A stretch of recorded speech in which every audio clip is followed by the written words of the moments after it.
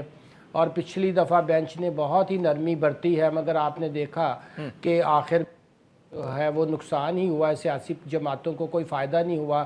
تو یہ media and war of words چھوڑ کر وہ اگر یہی چیز اپنی شفافیت کی طرف توجہ دیں، اپنے معاملات کو درست کرنے کی طرف توجہ دیں، اپنی پارٹیوں کے اندر ڈیموکریسی کو لانے کی کوشش کریں، اپنے پارٹیوں کے اندر لوگوں کو بہتر کرنے کی کوشش کریں، اپنے ڈیکلیریشنز کو بہتر کرنے کی کوشش کریں، تو یہ بات زیادہ مناسب ہوگی بجائے اس کے کہ وہ پولیٹیکل جو ہے وہ سکورنگ کریں اور عدالتی معاملات کو بھی الجھا دیں۔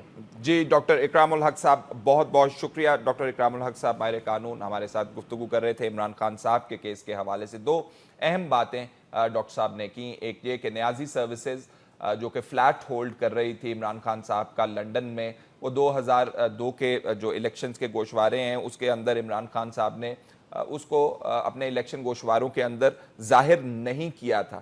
معاملہ یہ نہیں ہے کہ وہ کمپنی کر کیا رہی تھی، پیسے بنا رہی تھی یا نہیں بنا رہی تھی، معاملہ یہ ہے کہ اگر عمران خان صاحب کے نام کوئی بزنس کنسرن تھا تو اس کو قانون کے مطابق شو کیا جانا تھا، نہیں ہوا۔ ایک بات کی، دوسری اہم بات ان کا کہنا تھا کہ یہ جو عمران صاحب کے فورن فنڈنگ کا جو کیس ہے جو سپریم کورٹ اس وقت سماعت کر رہی ہے، اس کے اندر بھی گنجائش کم ہے، کیونکہ ابھی تک جو الیکشن کمیشن میں تقریباً 1.5-2 سال سے یہ کیس چل رہا ہے، تحریک انصاف نے ٹیکنیکیلٹیز کی بنیاد کے اوپر کیس لڑا ہے، شواہد کیا ہیں اس کے خلاف وہ نہیں رکھے ہیں، ٹیکنیکل نقطے اٹھاتے رہے ہیں، لیکن سپریم کورٹ میں کیا معاملہ ہوگا، کیا سپریم کورٹ ٹیکنیکیلٹیز کی نظر کیس کو کرے گی یا نہیں کرے گی، یہ مختلف سٹوری ہے۔ دونوں ڈاکٹر صاحب کہہ رہے تھے کہ اہم معاملات ہیں۔ اگلا سیگمنٹ ناظرین ہمارا، ہم اس میں بات کرنا چاہتے ہیں ہمارے ڈیلیگیشنز جو ہیں افغانستان گئے ہیں افغانستان کے ساتھ قریبی تعلقات کو منظم کرنے کے لیے، لیکن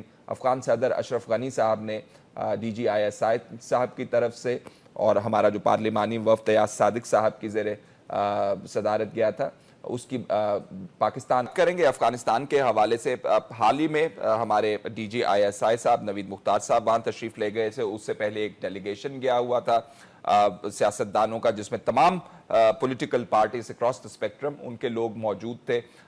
شاید پاکستان کے اندر یہ ریئلائزیشن بہت سٹرونگ تھی، میڈیا کے اندر بھی یہی بات چلتی تھی کہ ہمیں افغانستان کو ساتھ لے کر چلنا ہے، یونیلیٹرل میز ہمیں نہیں کرنے، ہمیں اس کا نقصان ہوگا۔ لیکن افغان صدر اشرف غنی صاحب کے حوالے سے جو خبر سامنے آئی وہ کچھ اچھی نہیں تھی۔ انہوں نے جو پاکستان کی طرف سے ایک اچھا جیسچر دیا گیا تھا، گڈ ول جیسچر دیا گیا تھا، اس کا جواب نظر نہیں آتا۔ انہوں نے کہا کہ جی ڈی جی آئی ایس آئی صاحب نے بھی ہمیں کہا پاکستان کے دورے کے لیے، اور جو سیاستدانوں کا وفد آیا تھا اس نے بھی کہا پاکستان کے دورے کے لیے، لیکن ابھی افغان صدر صاحب جو ہیں اشرف غنی صاحب وہ نہیں پاکستان تشریف لے جائیں گے، اور وہ کہہ رہے ہیں کہ ایک میکنزم ڈیولپ کیا جائے تمام معاملات کو حل کرنے کے لیے، وہ پاکستان لیکن نہیں جائیں گے۔ کیا وجہ ہے کہ پاکستان کو ان اوورچرز کا ان اچھے سٹیپس کا جواب مثبت نہیں ملا؟ اس حوالے سے بات کرنا چاہتے ہیں زاہد حسین صاحب، سینئر تجزیہ کار مصنف، اس وقت ہمارے ساتھ اسٹوڈیو میں موجود ہے۔ زاہد صاحب بہت شکریہ۔ زاہد صاحب جو سوال ہم ریز کر رہے ہیں، کیا وجہ ہے؟ اشرف غنی صاحب کیا محسوس کر رہے ہیں؟ اپنے تئیں ڈیسائیڈ کر رہے ہیں یا اور بھی معاملات ہیں؟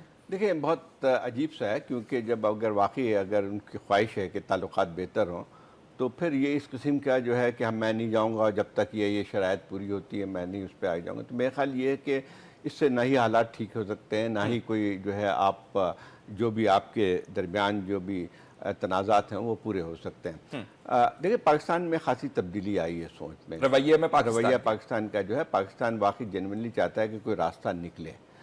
اب اس میں دیکھیں ابھی پارلیمنٹری ایک کمیشن بھی گیا تھا وہاں پاکستان کے، جس میں تمام سیاسی پارٹیوں کے نمائندے موجود تھے، اور جو باتیں سامنے آئی ہیں کہ کافی مثبت وہاں پہ کیا کہتے ہیں بحث ہوئی تھی اور بات چیت ہوئی تھی۔ یہ جو ڈیلیگیشن تھا اس نے تقریباً تمام افغان لیڈروں سے ملاقات کی، اور دیکھیں یہی طریقہ ہوتا ہے دو ممالک کے درمیان. ٹھیک ہے بہت سارے ایسے مسائل موجود ہیں جس سے غلط فہمی بھی بنی ہے, ڈسٹرسٹ بھی موجود ہے, اس کی کچھ تاریخی وجوہات بھی موجود ہیں اور کچھ ہماری طرف سے بھی غلطیاں تھیں. لیکن اب مسئلہ یہ آتا ہے کہ جب ممالک ہوتے ہیں تو اس میں کبھی بھی اپنے تعلقات کو اگر خراب بھی ہوں تو آپ مذاکرات کا دروازہ بند نہیں کرتے ہیں. یہ ہمیشہ ہم نے دیکھا ہے. تو میں سمجھتا ہوں کہ اور ابھی نہ صرف ہماری طرف سے پارلیمنٹری کمیشن کی رپورٹ گئی, ISI کے جو ہیں ہمارے چیف وہ بھی گئے تھے وہاں پہ. تو اس سے تو صاف ظاہر ہوتا ہے کہ چیزیں ہم چاہتے ہیں کچھ بہتر ہو, کوئی مفاہمت ہو. یقینی طور پہ اتنا آسان نہیں ہے. ٹھیک ہے افغانستان اور پاکستان کے درمیان جو ہے ایک اختلافات کی ایک تاریخ موجود ہے, اس کی بہت ساری وجوہات بھی موجود ہیں, اور یہ بات بھی صحیح ہے کہ جو ہے وہ یعنی بعض چیزیں جو ہیں اس کو فوری طور پہ ختم نہیں کیا جا سکتا ہے. لیکن اصل مسئلہ جو آتا ہے وہ یہی آتا ہے کہ جو ہے ایک اگر آپ کی طرف سے پاکستان نے ایک جیسچر دکھایا ہے تو اس کو جو ہے ریسپروکیٹ کرنا ہونا چاہیے. اب میں نہیں سمجھتا ہوں کہ اشرف غنی صاحب کی جہاں تک بات ہے, یقین طور میں سمجھتا ہوں کہ کافی ایک ان پہ ویژن بھی موجود ہے, اور یہ بات بھی حقیقت ہے کہ جب اقتدار میں آئے تھے تو ان کی پوری کوشش تھی کہ پاکستان کے ساتھ تعلقات بہتر ہوں. لیکن ہوتا یہ ہے کہ اس میں وقت لگتا ہے. لیکن ان کو اشرف غنی صاحب کا لگتا یہ تھا کہ بہت ہی جلدی میں ہے, کیونکہ ان پہ اندرونی جو ہے دباؤ بھی بڑھتا جا رہا تھا. اندرونی دباؤ جو تھا وہاں پہ بلکہ یہاں تک تھا ایک افغانستان میں خاص طور پہ مختلف جو ایک لحاظ سے سیاسی ہے اشخاص و تنظیمیں تو اس طرح کی نہیں ہیں, لیکن ان میں جو ہے گروپس میں اندر جو ہے ایک دباؤ ان پہ شروع سے تھا کہ پاکستان کی طرف کیوں آپ نگاہ کر رہے ہیں. تو وہ ایک دباؤ تو تھا, لیکن ایک یہ ہے کہ جب اسٹیٹسمنٹ ہوتے ہیں وہ اس دباؤ کو اتنا اس طرح سے نہیں لیتے ہیں, اور آپ کسی دھمکی یا جو ہے یہ الٹیمیٹم کے ذریعے تعلقات بہتر نہیں کر سکتے. ٹھیک زاہد صاحب, یہ جو نئی پاکستان کے حوالے سے میں بات کرنا چاہتا ہوں, ریئلائزیشن جو ہے جس میں ہمارے ISI کے چیف بھی جہاں پہ جا رہے ہیں, پارلیمنٹری ڈیلیگیشن جا رہا ہے, لگتا ہے کہ ایک براڈر کنسنسس ایمرج ہوا ہے پاکستان کے اندر کہ ہمیں افغانستان کو ساتھ لے کر چلنا ہے. یہ کہاں سے آیا یہ کنسنسس؟ کیونکہ ہم دیکھ رہے تھے بارڈر کو بند کیے جانے کے حوالے سے میز ہم سب لوگوں نے کہا کہ یہ یونیلیٹرل چیزیں نہیں ہونی چاہیے, نی جرک ریئیکشن نہیں ہونے چاہیے. یہ کہاں سے آ رہا ہے؟ نہیں دیکھیں, ایک بات تو صاف ہے کہ یعنی پاکستان میں یہ کافی عرصے سے بات چل رہی تھی کہ پاکستان بھی ایک دہشت گردی کا شکار ہے, اور اس میں یہ ممکن نہیں ہو سکتا ہے کہ جو ہے افغانستان میں جو چیزیں چلتی رہیں پاکستان میں بھی اس کا براہ راست اثر پڑتا ہے. طالبان کی تحریک پاکستان طالبان کی بات آتی ہے, ٹھیک ہے ایک علیحدہ ان کی اینٹیٹی ہے, مطلب زیادہ تر اس میں ان کی جو نوعیت ہے اس سے افغان طالبان سے مختلف تو ضرور تھی, لیکن ان کے نظریات طور پہ ایک خاص طور پہ ملتے بھی تھے. مطلب انہوں نے جو ہے اپنی ایک لحاظ سے انسپریشن جو تھی وہ افغان طالبان سے ہی لی تھی, حالانکہ ان کا ایجنڈا بہت مختلف تھا ان سے افغان طالبان سے. لیکن پاکستان کے اندر یہی فکر تھی کہ جب اگر فرض کیجیے افغانستان کے اندر ایک غیر استحکام کی صورت رہتی ہے اور وہاں پہ اس قسم کی جو ہے وہ انسرجنسی بڑھتی چلی آتی ہے تو اس کا براہ راست پاکستان میں بھی اثر پڑتا ہے. اب اس کو یہ حل کرنے کے لیے پاکستان کی طرف سے بھی کافی تجاویز آئی تھی, وہ یہ تھی کہ جو ہے مذاکرات ہونے چاہیے طالبان اور ان کے درمیان, جو حکومت کے درمیان, اور میرے خیال اس میں جو ہے ایک لحاظ سے انٹرنیشنل کمیونٹی کی بھی حمایت حاصل تھی, وہ ہو نہیں سکی. ایک تو یہ سب سے بڑی جو دراڑیں پڑی ہمارے حکومت میں اور جو ہے اشرف غنی صاحب کے درمیان وہ یہی تھا کہ ان کی طرف سے توقعات بہت زیادہ تھیں پاکستان جو ہے وہ طالبان کو لا کے وہاں پہ بیٹھا دے گا مذاکرات کی ٹیبل پہ, نہ صرف مذاکرات کی ٹیبل پہ لے آئے گا بلکہ اس کے ساتھ ساتھ افغانستان کا یہ بھی ایک ڈیمانڈ تھی کہ آپ جو ہیں ان کو روکیں جو ہے وہاں پہ انسرجنسی سے. تو یہ دونوں چیزیں اتنی آسان نہیں تھی, مشکل تھی, بلکہ انسرجنسی کی جہاں تک معاملات ہیں اس میں پاکستان طالبان پہ اتنا کنٹرول نہیں کرتا ہے کہ وہ ان سے کہے کہ آپ جو ہیں وہاں پہ حملے بند کریں اور وہ حملے بند ہو جائیں گے. تو میرا خیال یہ ہے کہ یہ چیز ایک وہ تھی. دوسری بات ہے کہ شاید ہماری طرف سے بھی خامیاں رہی تھیں, ہماری طرف سے یہ رہا تھا کہ بہت سارے اور مسائل تھے جو ہمیں ان کی طرف سے بڑھانا چاہیے تھا قدم, مثلاً یہ کہ تجارت کے لیے جو ہم نے ان پہ کچھ وعدے کیے تھے, اور بھی تھوڑی بہت چیزیں تھیں وہ ہماری طرف سے پوری ہونی چاہیے تھیں. ایک تو یہ دوسری بات یہ ہے کہ ہمیں کوئی ایکسپیکٹیشن ریز نہیں کرنی چاہیے تھی کہ ہم طالبان کو ان کے ساتھ بیٹھا دیں گے مذاکرات میں. تیسری بات یہ تھی کہ ابھی ہمیں سنجیدگی سے غور کرنا چاہیے کہ جو یہاں سے اگر طالبان کے جتنے بھی جو یہاں پہ سرکردہ رہنما یہاں موجود ہیں افغان طالبان کے, ان کو بھی زور دیا جائے کہ وہ اگر جو بھی ہے ان کی انسرجنسی ہے ان کا حق ہے، لیکن وہ اپنے ملک میں جا کے کریں۔ یہاں سے ان کو اجازت نہیں ہونی چاہیے کہ ہماری سرزمین کو وہ استعمال کریں کسی طورت میں۔ تو میں خیال ہے کہ یہ چیزیں ہمیں کرنی پڑیں گی۔ یہ بالکل اشرف غنی صاحب یہی نکات اٹھا رہے ہیں۔ انٹیلیجنس کے حوالے سے یا انٹیلیجنس چیف ISI چیف کے وزٹ کے حوالے سے کچھ جاننا چاہیں گے، کیا وہ ایسے کنسرن ہیں جو ہم ان کے ساتھ شیئر کرنا چاہتے ہیں یا ہم چاہتے ہیں کہ وہ ہمارے ساتھ شیئر کریں؟ کیونکہ ماضی کے اندر انٹیلیجنس کے حوالے سے ہم چاہتے تھے ان کے ساتھ کسی قسم کا ایگریمنٹ، کوئی معاہدہ طے پا جائے، لیکن نہیں ہو سکا تھا۔ یہ بات صحیح ہے۔ دیکھیں انٹیلیجنس کے ایک کوآپریشن بہت ضروری ہے، اور اس میں یقینی بات ہے کہ پہلے ایک تقریباً معاہدہ بھی ہوا تھا، پھر وہاں پہ اندرونی دباؤ کی وجہ سے وہ ختم ہوا، جس میں یہ تھا کہ ISI اور NDS جو کہ افغانستان کی اسپائی ایجنسی ہے اس کے درمیان کوئی تعاون فضا ہو جائے۔ لیکن افغانستان کے اندر جو ہے ایک بہت ایسی فضا موجود ہے جو پاکستان کے ساتھ کسی صورت میں بھی کوآپریشن کے لیے تیار نہیں ہے۔ اس کی میں نے جیسے پہلے کہا کہ اس کی وجوہات بھی ہو سکتے ہیں، لیکن مسئلہ یہ آتا ہے کہ اگر اب تو یہ بات صاف ہوتی جا رہی ہے کہ دہشت گردی ایک ملک کا اب وہ نہیں مسئلہ نہیں رہ گیا ہے، یہ پورے خطے کا معاملہ ہے، اور اس کو خطے کے طور پہ بھی دیکھنا چاہیے۔ ابھی اتنے واقعات میں خاص طور پر پاکستان نے اس کی تو باقاعدہ ایک لحاظ سے کنڈیم بھی کیا ہے، جو مزار شریف میں جو واقعات ہوا تھا جہاں گیریزن پہ حملہ کیا گیا تھا، اور اس میں جو ہے اتنے تقریباً 150 سے زیادہ افغان فوجی ہلاک ہوئے تھے، تو اس پہ بھی پاکستان نے اپنے کنسرن دکھائے تھے۔ اب یہ ہے کہ طالبان کی جو ہے وہاں حملوں میں شدت آتی آ رہی ہے۔ ایک اور بات بھی ہوئی ہے کہ جو اب زیادہ جو ہے ہم دیکھتے ہیں کہ کارروائیاں جو ہیں وہ زیادہ نارتھرن افغانستان میں زیادہ بڑھتی جا رہی ہیں، جو کہ پہلے وہ طالبان کے اس لحاظ سے ایریا آف انفلوئنس میں نہیں آتے تھے۔ تو اب یہ خالی الزام لگانا کہ جتنے بھی حملے ہو رہے ہیں وہ پاکستان کی طرف سے، پاکستان کے سرزمین سے کیے جا رہے ہیں، تو میرا خیال یہ ہے کہ صحیح بات نہیں ہوگی۔ ناردرن افغانستان مزار شریف جو ہے وہ پاکستان کی کسی سرحد سے تو نہیں ملتی ہے۔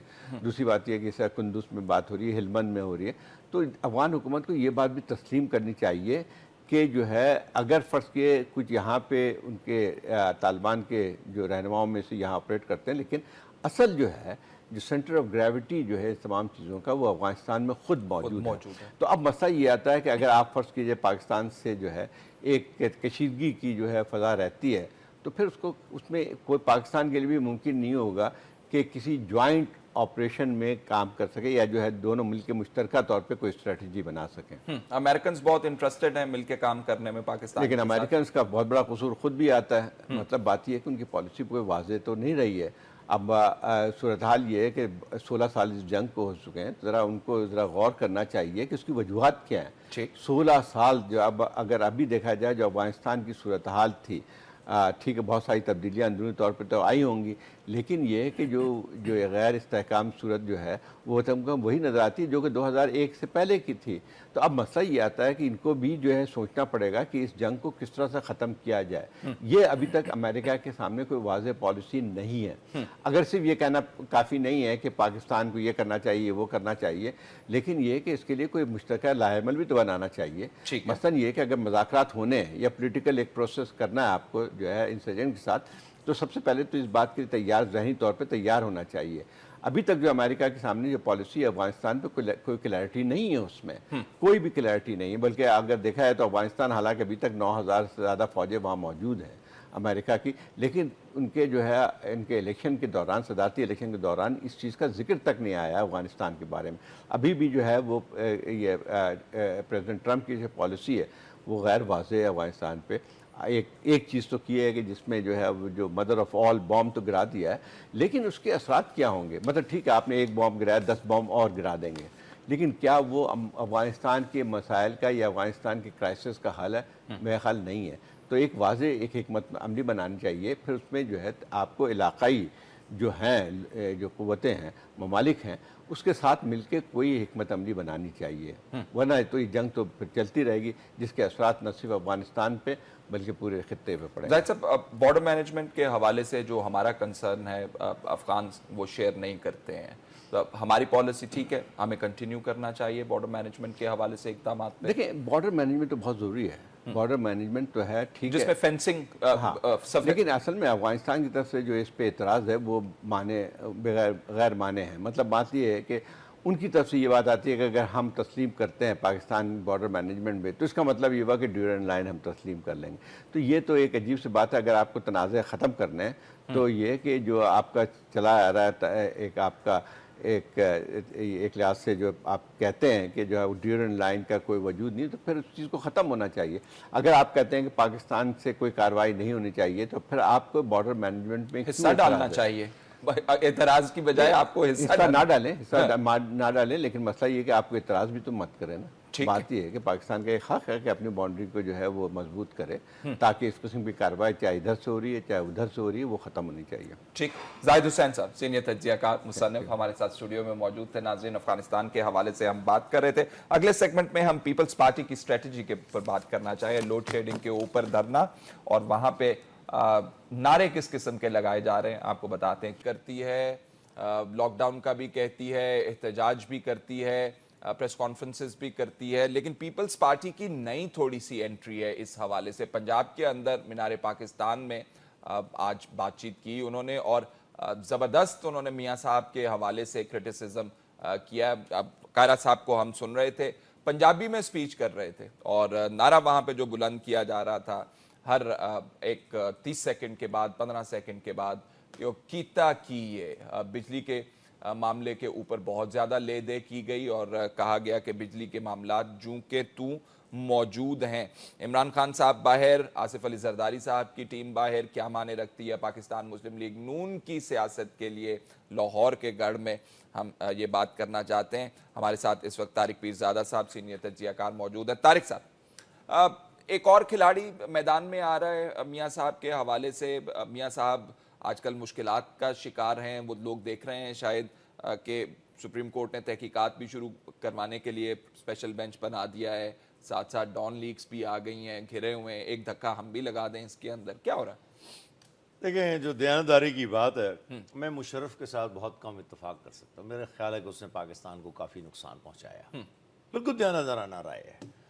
لیکن ایک بات وہ ٹھیک کہہ رہا ہے کہ اگر ان دونوں پارٹیوں کو کوئی روکنے والا سیاستدان پیدا نہ ہوا تو 2018 جو ہے, یہ اس نے اپنے 10 انٹرویوز میں بات کی ہے. میں حوالہ اس کا اس لیے دے رہا ہوں کہ بڑا آدمی اور میں چھوٹا آدمی ہوں, لیکن میری رائے اس سے پہلے کی یہی ہے. ویسے کہ 2018 میں ابھی کسی کا میسج پڑھ رہا تھا دیا ہوا, وہ کہہ رہے تھے کہ یہ جس کے پاس دولت زیادہ ہوتی ہے وہ بڑا آدمی ہوتا ہے پاکستان میں. تو آپ کس حوالے سے بڑا آدمی؟ میں اس حوالے سے نہیں بات کر رہا, میں ہر حوالے سے بات کر رہا ہوں. دیکھیں, میاں نواز شریف کی تو 2018 میاں کا سال ہے, میاں صاحب کا سال ہے. بالکل. آپ تھوڑا سا انڈر ایسٹیمیٹ نہیں کر رہے ہیں جو سپریم کورٹ کی پروسیڈنگز چل رہی ہیں اسپیشل بینچ کی انویسٹیگیشن کے حوالے سے؟ اچھا چلیں, وہ پیسوں والی بات چھوڑ دیں, بھی یہ کر لیں. چلیں اس طرح نہیں, اس طرح آ جائیں. دیکھیں بات یہ ہے, 540 صفحات کا فیصلہ آیا. میں ایک بڑا چھوٹا سا وکیل ہوں, لیکن میرا باپ بھی وکیل تھا اور میرا ماموں بھی وکیل تھا اور پاکستان بننے سے پہلے وکیل تھا. وہ قانون کے ہم لوگوں کو تھوڑی سی سمجھ ہے. میں آپ کو دیانتداری سے کہتا ہوں, ہم نے کبھی 540 صفحات کا ایسا فیصلہ نہیں دیکھا جس میں سب کچھ ہو اور فیصلہ نہ ہو. ٹھیک. 2 مہینے سپریم کورٹ نے ہیئرنگ کی, 5 جج بیٹھے, 2 نے مخالفت کی, 3 نے حمایت کی, لیکن یہ جو اکثریت کا فیصلہ ہے اس میں سب کچھ ہے مگر فیصلہ نہیں ہے. نتیجہ یہ ہوا کہ میاں صاحب کو ایک نئی, انگریزی میں جو کہتے ہیں لیز آف لائف مل گئی ہے, زندگی کا ایک نیا تسلسل اور دوام مل گیا ان کو. اور اس کا نتیجہ کیا ہوا؟ آپ اس کا نتیجہ یہ ہے کہ میاں صاحب کی آواز میں وہ کڑک دیکھیں جب وہ لیا میں بیٹھ کے عمران خان کے جلسوں کا مذاق اڑاتے ہیں. یہ خالی بات لفظوں سے نہیں ہوتی, اس کے پیچھے کوئی کامیابی ضرور ہوتی ہے. اب وہ کامیابی کیسے ملی ہے اس فیصلے کے ذریعے, وہ میاں صاحب جانتے ہوں گے اور لوگ جانتے ہوں گے, عدالتوں کو پتا ہوگا. لیکن 540 صفحات میں میاں صاحب کے لیے زندگی کا ایک نیا پیغام ہے, جب تک کہ کوئی اور دوسرا بڑا حادثہ رونما نہیں ہو جاتا. اچھا, کچھ لوگوں کا خیال ہے کہ یہ جو مقدمہ چل رہا ہے انویسٹیگیشن کے حوالے سے تگڑا مقدمہ ہوگا, یہ اہم مقدمہ نہیں ہوگا. کل کہہ رہے جج صاحبان صاحب کے تیور جو ہیں وہ بڑے سخت تھے اور انہوں نے کہا کہ ہم کسی قسم کی ڈیلے برداشت نہیں کریں گے. اچھا, آپ کی رائے اس پہ آ گئی؟ اسی پہ ایک جواب دے دوں, اسی پر. نہیں, آپ کی رائے آ گئی نا اس کے اوپر, میں تھوڑا سا آگے آپ کو لے کے جانا چاہتا ہوں. اس میں ذرا سا ہے جس کی جواب نہیں آیا. جی آئی ٹی ہے نا, 3 اور 2 5 ہی ہوں گے نا. اب اتنی ایجنسیز ہیں, M I, I S I, S C C P, F I A, NAB. فرض کریں فوج کے دونوں ادارے ان کے خلاف فیصلہ دے دیتے ہیں اسی رپورٹ کے اندر, تو بقایا اکثریت کا فیصلہ کس کے حق میں جائے گا؟ اور ایک منٹ، اس کا ثبوت ایک اور کیا تھا، ابھی تو جے آئی ٹی بنی نہیں ہے، تو جو اسٹیٹ ڈپارٹمنٹ کہہ رہا ہوں، جو آپ کا اسٹیٹ بینک ہے اور ایس سی سی پی ہے، ان دونوں نے وہ آدمی بھیجے جو حکومت کے آدمی تھے. جی آپ دیکھ رہے ہیں عدالتوں نے کام سے کھیل نہ کھیلیں. فرض کر لیں کہ عدالتیں بالکل مخلص ہیں اور یہ بات کہنے میں، ہم فرض کر لیتے ہیں اور ہم فرض ہی کریں گے جب تک کہ مزید کو اور بات نہ کہی جائے. تو ہوا کیا کہ ابھی تو تحقیقات شروع نہیں ہوئی تو وہ لوگ آ گئے جنہوں نے پانسا پلٹ دینا تھا میاں صاحب کے حق میں. اب آپ فرض کر لیں، یہ کام کی بات ہے کہ 3 ایسے آدمی سپریم کورٹ منتخب کرنے میں کامیاب ہو جاتی ہے جو بظاہر غیر جانبدار ہوں اور لائق ہوں اور بڑا پہاڑ ڈھا دیں. لیکن آخری فکرہ کیا ان لوگوں کو خریدا نہیں جا سکتا؟ حکومت نے تو نواز شریف بیٹھا ہوا ہے نا. تو یہ میرا عدالت کو پیغام ہے. اچھا، عدالت کو پیغام آپ نے دے دیا. مجھے یہ بتائیے، مریم نواز صاحبہ کے حوالے سے بھی لوگ تو کہہ رہے ہیں میاں صاحب بہت زیادہ مشکل کا شکار ہیں، مریم نواز صاحبہ مشکل کا شکار ہیں. ڈان لیگز کے اندر اعتزاز احسن صاحب کہہ چکے ہیں کہ یہ مریم نواز صاحبہ کی وجہ سے اتنی رسا کشی ہو رہی ہے. میں آپ کو ایک بات بیان کرتا ہوں، ان دونوں کو چھوڑ دیں، نواز اور مریم دونوں کو، نواز شریف اور مریم کو، یہ تو ان کی باتیں آپ کے سامنے ہی ہیں. آپ دیکھیں کہ چودھری نثار جیسا آدمی پی او ایف میں کھڑے ہو کر افواج پاکستان کو چیلنج کرتے ہوئے کہتا ہے میں بتانا چاہتا ہوں کہ یہ ساری رونق جو ہے تمہاری وجہ سے نہیں ہے، یہ کس کی وجہ سے ہے؟ ان مزدوروں کی وجہ سے، جن مزدوروں سے خود چودھری نثار کا نہ طبقے کی سطح پہ تعلق ہے نہ سوچ کی سطح پہ تعلق ہے. تو وہ دھمکی کس کو دے رہا ہے؟ کی طرف جا رہے ہیں. اچھا، میں تھوڑا سا آپ کو واپس سیاست کی طرف لے کر آنا چاہوں گا. کیا اچیو کرنے جا رہے ہیں پیپلز پارٹی والے پنجاب میں؟ میں نے ایک بار چلتے چلتے سال کے ایک جائزے میں کہا تھا ایک ٹیلی ویژن پروگرام میں کہ ایک ہی طریقہ ہے پیپلز پارٹی کے پنجاب میں کچھ کامیابی حاصل کرنے کا، اور وہ یہ ہے کہ میاں نواز شریف کے ساتھ ان کا گٹھ جوڑ ہو جائے مقامی سطح پر، انتخابات کی سطح پر. پالیسی کی سطح پر ہو نہ ہو، پالیسی ہے ویسے بھی کوئی نہیں ہے. چنانچہ اگر تو کوئی 20-40 سیٹیں ایسی ہوئیں جن پہ انہوں نے تعاون کر لیا تو یہ شاید 2-4 سیٹوں میں سندھ میں کو تعاون کر لیں، ورنہ پیپلز پارٹی کے لیے قبرستان ہے اور کچھ نہیں ہے. تو آپ کے خیال میں پی ٹی آئی بہتر حریف ثابت ہوگی میاں صاحب کی پنجاب میں؟ مجھے افسوس سے کہنا پڑتا ہے ایک بات، اور یہ میں دلیل پر اس پر قائم ہوں ابھی بھی. علیم خان کا جب الیکشن ہوا تھا، یہ جواب ہے اس بات کا، اور اس کے بعد یہ نواز شریف، یہ عمران خان جو ہے جہانگیر ترین کا الیکشن چھوڑ کر باقی سب الیکشن ہار چکا ہے صوبے اور قومی سطح پر. یہ بڑی عجیب بات ہے کہ عمران خان ہر دل عزیز ہے، پاپولر ہے، لیکن سوال یہ ہے کہ الیکشن جتنا ایک فن ہے، ایک مہارت ہے، ایک کامیاب تجربے کی علامت ہوتا ہے اگر آپ کو وہ کام آتا ہے. 222 فن ہے، فنکاری تو نہیں ہے. فنکاری 100% ہے اس کے اندر، کیونکہ دھوکہ ہے، پیسے کا صاحب استعمال ہے، سب کچھ ہے، لیکن اس کے ساتھ ساتھ انتخابات جیتنے کا فن. دیکھیں ہوا کیا تھا علیم خان والے الیکشن میں، بڑی سادہ سی بات ہے. 224 ہلکے پولنگ سٹیشن تھے، 2224 ووٹوں سے یہ ہارا تھا. فی پولنگ سٹیشن 10 آدمی چاہیے تھے. اگر کسی امیدوار کو یہ نہیں پتا کہ آخری 3 دنوں میں گھر جا کر نہیں بیٹھنا چاہیے، جس بنیاد پہ عمران خان نے اپنے پارٹی کے کچھ لوگوں کی سرزنش کی تھی کہ تم لوگ تو گھر جا کر بیٹھ گئے تھے، اس میں کوئی یاسمین اور اس طرح کے کوئی اور لوگ بھی تھے. میں کہنا ہی چاہ رہا ہوں کہ آپ نے اس کے بعد گجرانوالہ کا الیکشن بھی مہنگا ترین الیکشن تھا. گھر کون بیٹھ گیا تھا؟ لوگوں نے تو یہ بھی کہا کہ موٹر سائیکلز تک، گاڑیاں تک لوگوں کو دیں. اچھا، دونوں طرف سے ہوئی نا، نے میں مان لیتا ہوں دونوں طرف سے ہوئی نا. تو آپ بھی کچھ 1-2 موٹر سائیکلیں اور لے آتے اور 2 رکشے اور لے آتے اور 10 آدمی تحریک انصاف نے مختلف دیا تھا نا، اس کا ریزن مختلف دیا تھا. طارق صاحب انہوں نے کہا تھا کہ پی ٹی آئی کے، کیونکہ مسلم لیگ نون وہاں پہ بہت سارے سروے کرواتی رہی الیکشن سے پہلے، اس سے ان کا کہنا تھا کہ ہمارے ووٹس نکال کے باہر کر دیے گئے تھے. میں اس کے باوجود کہہ رہا ہوں، اچھا چلے میں آپ کو ایک بڑے ذاتی سے الیکشن کا ذکر کر دیتا ہوں. میرے باپ نے پنڈی بار، میرا وکیل تھا، پنڈی بار کا صدر تھا، سعید ریاض احمد پیرزادہ. پہلی دفعہ الیکشن لڑے تو 25 ووٹوں سے ہار گئے تھے. ہمیں پتہ لگ گیا کہ جو لوگ گھروں میں بیٹھے ہیں وہ ووٹ ڈالنے نہیں آئے تھے. میں آپ کو آج کہتا ہوں، 30 سال پرانی بات ہے، راول پنڈی بار میں اور دوسرے لوگوں نے ایک جیپ لی، اور ان لوگوں نے جنہوں نے ہمیں دینا ہی دینا تھا ووٹ، ہم نے انہیں کہا جناب آپ کے لیے کنوینس کی سہولت موجود ہے، آئیے اور اپنے ووٹ کا استعمال کیجئے. اتنا ہی کرنا تھا. فی پولنگ سٹیشن 10 ووٹ انہوں نے ان کو گھروں سے نکالنا تھا. اور ووٹ تو آدمی خود ڈالتا ہے, وہاں جا کے بے شک خلاف ہی ڈال دیں وہ. میں کہنا چاہ رہا ہوں گجرانوالہ میں بھی یہی ہوا, 2,500-3,000 ووٹوں سے عمران خان ہارے تھے, اور اب جو حال ہوا ہے یہاں پر تو اب کون سی آپ جگہ کے پر خیال میں پی ٹی آئی کو گھر سے لوگوں کو نکال کے لانا پڑے گا؟